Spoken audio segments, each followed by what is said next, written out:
un mois entier et j'ai enfin l'occasion de vous l'apprendre. Son nom est Célio. Il est d'une noble famille et d'une figure distinguée. En voilà assez. Dites à celui qui vous envoie qu'il perd son temps et sa peine, et que s'il a l'audace de me faire entendre une seconde fois un pareil langage, j'en instruirai mon mari. Eh bien, Ciuta, qu'a-t-elle dit? Une des causes est plus orgueilleuse que jamais. Elle instruira son mari d'hiver si on la poursuit plus longtemps. Un malheureux que je suis. Je n'ai plus qu'à mourir. À la plus cruelle de toutes les femmes. Et que me conseilles-tu, Ciuta?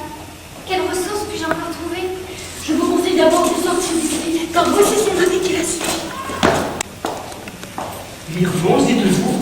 Hélas, pauvre jeune homme, il aime plus que jamais, et sa mélancolie se trompe elle-même sur les désirs de la nourrice. Je croirais presque qu'il se défie de vous, de moi, de tous ceux qui l'entourent.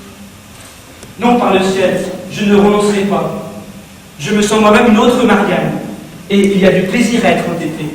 Ou Célio réussira, ou j'y perdrai ma langue.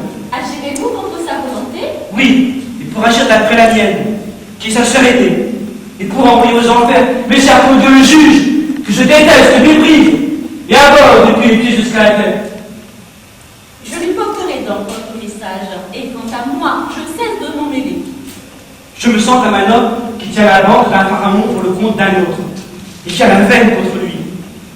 Il noierait plutôt son meilleur ami que de céder. Et la colère de perdre avec l'argent d'autrui l'enflamme 100 fois plus que ne le ferait sa propre ruine.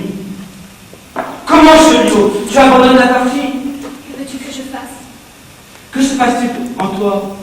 Te voilà pâle comme la neige. Qu'as-tu? Pardonne-moi. Pardonne-moi. Va trouver Marianne. Dis-lui que de me tromper, c'est me donner la mort. Et que ma vie est dans ses yeux. Ah, ciel, voilà qui est étrange.